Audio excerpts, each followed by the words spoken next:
За сайн байцгаана уу. Компани тайлан гаргадаг Excel-д орс нэмэлт өөрчлөлтийн талаар танилцуулъя. За өмнөх видеон дээр бол компани санхүүгийн тайлан гаргадаг Excel-ийг ерөнхийд нь тайлбарласан байгаа.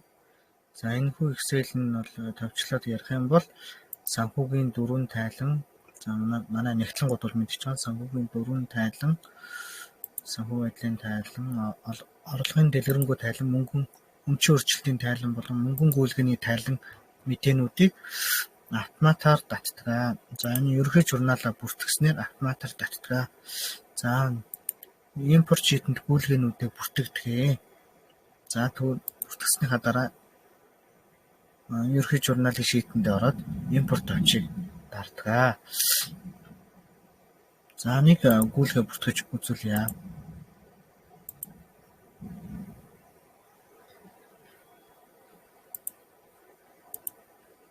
За эхлээд үлдэгдлүүд харчих. За каст дээр одоохондоо юм байна.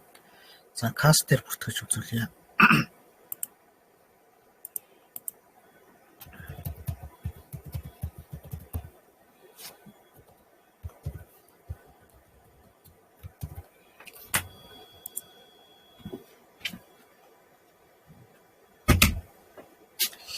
За нэг газараас урьдчилж олсон орлого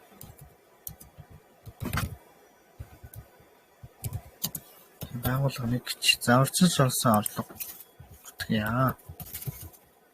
За урьдчилж олсон орлогын дүнгээ харъя. Урьдчилж олсон орлого одоогоор ийм байгаа юм байна. За энэ дүн өөрчлөгдөн 147 сая.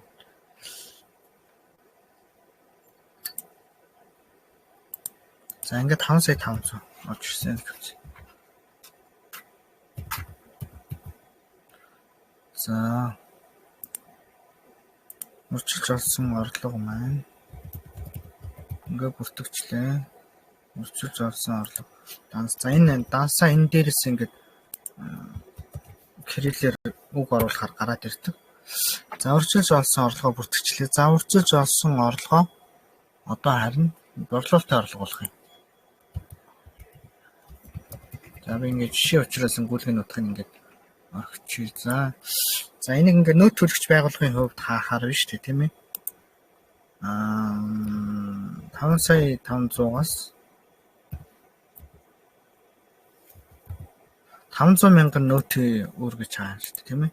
За ингээд 5 саяны борлуулалтын орлогоороо хаяа.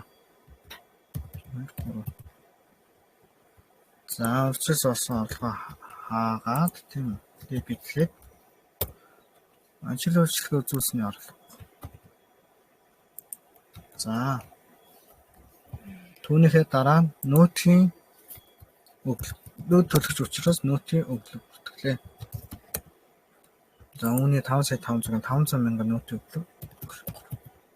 За энэ мөн адил урьдчилж олсон орлогоо битлээ. Нөөтийн өглөг. Нөөт өглөг. За гэх мэтлэн энэ бичлэлтүүдийг бол ерөөсөө харилцахын хуулга, баримтын падаануудаа татаал энэ дээр паст хуулаад энэ бичлэлтүүдийг хийж байгаа. Би зүгээр жишээ учраас ингээд ганц жишээн дээр л ингэж үзүүлж байна л да. За ингээд нөт өглөө. За энэ бичлэлтийг оруулахаас өмнө бүгдээрээ дүн мэдээлүүдийг эхлээд харчаа. За нөт өглөг байна уу? Дотор өглөг байна. За энэ дээрс харчих. За кас одоогоор ийм байгаа юм байна. За энэ 5 сая 500-аар өсөх юм байна. За тэгээд байна шүү дээ. Урьдчилж олсон орлогын дүн ийм байгаа юм байна. За тэгээд энд нөөтийн өр энэ 7 сая байгаа юм байна. 7 сая 279 байгаа юм байна. За энэ өөрчлөлтийг харж байгаарай. За мөн одоо борлуулалтын орлогын хэмжээг харж байгаарай. За ингэ харж. За ингээд байна шүү дээ. Саяны тэр бичлэлтийг хийсэн. Энэ бичлэлтийг хийхээ би жишээ учраас ганц бичлэлтэн дээр ингэж үзүүлж байгаа. Энийг бол хийхтэй юм биш үү те 500 гаруй гүйлгээг ингээд хуулахаа оруулаад хуулга дээр ажиллаад за мөн төлөвлөн баримтынхаа борлуулалтын болон худалдаа авалтын падаан нөөтхүү одоо худалдаа авалтын баримтууд болон нөөттэй худалдаа авалтын борлуулалтын падаануудаа энд ингээ оруулж тулгаад ерөнхий журналаа бэлтгэдэг байгаа шүү. За бэлтгэж дуусаад тухайн журналын бичлэлтээ импорт гэж оруулдаг байгаа. За одоо бидний саяны хамгийн сүүлийн гүйлгээ оруулъя. Импорт орсноор за бидний хамгийн сүүлийн гүйлгээ орж ирлээ. За